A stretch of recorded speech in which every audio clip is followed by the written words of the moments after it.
साथियों, पिछले एक महीने में देश ने अनेक सिद्धियां प्राप्त की है। ऐसे नौजवानों ने ये काम करके दिखाया है। मैं किसी 56 साल के नौजवान की बात नहीं कर रहा हूं। अगर तर्क मजबूत है, तथ्य मजबूत है, तो शांत चित्त से भी अपनी आवाज को बुलंद बनाया जा सकता है। मानसून का भी कुछ लाभ नजर आ रहा है और मानसून सत्र भी प्रारंभ हो रहा है।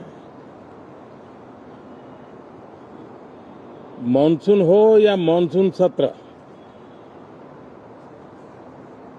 अगर दोनों प्रोएक्टिव हो तो बहुत ही प्रोडक्टिव होते हैं।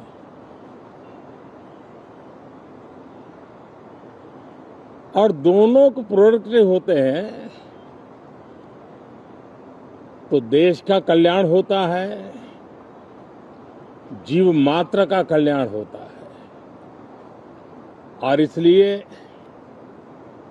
हम यही प्रार्थना करते हैं कि मानसून भी प्रोएक्टिव रहे, मानसून सत्र भी प्रोडक्टिव रहे। साथियों, पिछले एक महीने में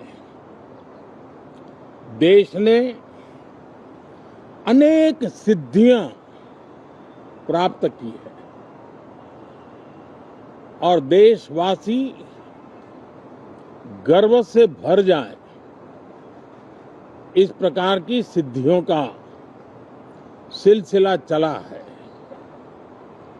चाहे राष्ट्रीय हो, अंतर्राष्ट्रीय हो और अब तो अंतरिक्ष भी हो। एक प्रकार से भारत के लिए गर्व के पल रहे हैं। पिछले वर्ष मानसून सत्र के ठीक पहले भारतीय नागरिक इंटरनेशनल स्पेस स्टेशन पर पहुंचा था और कल ही परसों भारत का एक युवा स्टार्टअप,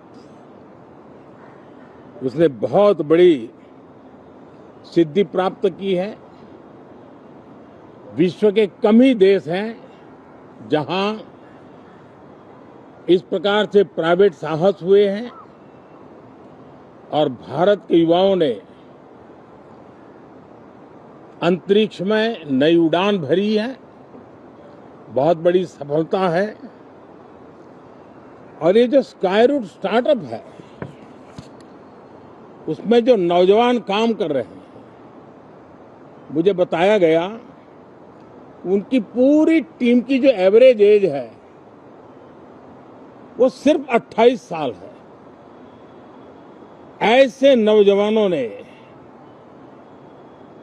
ये काम करके दिखाया है। मैं किसी 56 साल के नौजवान की बात नहीं कर रहा हूं। मैं देश के ये स्टार्टअप ने 28 के एवरेज वाले नौजवानों ने अंतरिक्ष में भारत का झंडा गाड़ दिया है। उनको तो बधाई है ही है, लेकिन ऐसी बातें जो हैं जो भारत को आत्मविश्वास से भर देती है। विश्व में भारत का प्रोफाइल सर्वमान्य, सर्वस्वीकृत बनता जाता है। साथियों, ये संयोग नहीं, ये एक संदेश है और बड़ा मजबूत संदेश है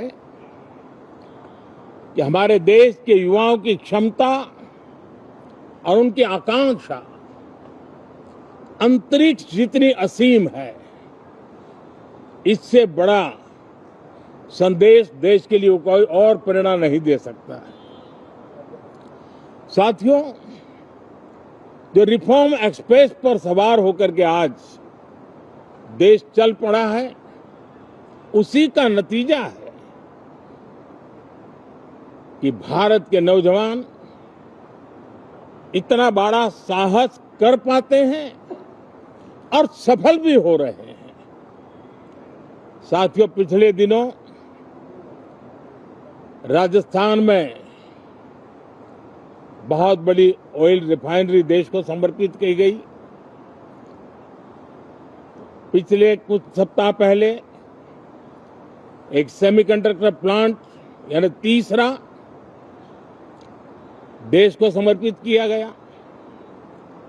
अभी कुछ दिन पहले ग्रीन हाइड्रोजन से चलने वाली ट्रेन, और विश्व में बहुत कम देश ऐसे हैं कि जिनके पास ये सुविधा है, लेकिन भारत ने जो हाइड्रोजन ट्रेन देशवासियों को समर्पित की है वो सबसे ताकतवर इंजन वाली है और सबसे लंबी है। ये अपने आप में भारत के वैज्ञानिक, भारत के इंजीनियर्स, भारत के इनोवेटर्स, भारत के उद्यमी, भारत के श्रमिक, ये जो एक लक्ष्य लेकर के देश के लिए जी रहे हैं, देश के लिए काम कर रहे हैं, उसी का परिणाम है। साथियों, हम भली भांति जानते हैं और पूरी दुनिया चिंतित भी है। लगातार कहीं न कहीं युद्ध की स्थितियां बनती रही है। पश्चिम एशिया के युद्ध के कारण भारत जैसे देश जो एनर्जी के लिए औरों पर डिपेंडेंट है, उनके लिए ये पश्चिम एशिया का युद्ध एक बहुत ही बड़ा संकट का कारण रहा। Petrol, diesel, LPG, fertiliser, chemicals, यानी हर विषय में अनेक बाधाएं, अनेक संकट आए। उसके बावजूद भी भारत 7.7% के ग्रोथ से दुनिया की मेजर इकोनॉमी में सबसे तेज गति से आगे बढ़ने वाला देश बन के रहा। ये भारत के सामर्थ्य का परिचायक है। भारत किस प्रकार से उत्साह और उमंग के साथ नई ऊंचाइयों को पार करना चाहता है, उसकी इसमें एक झलक है।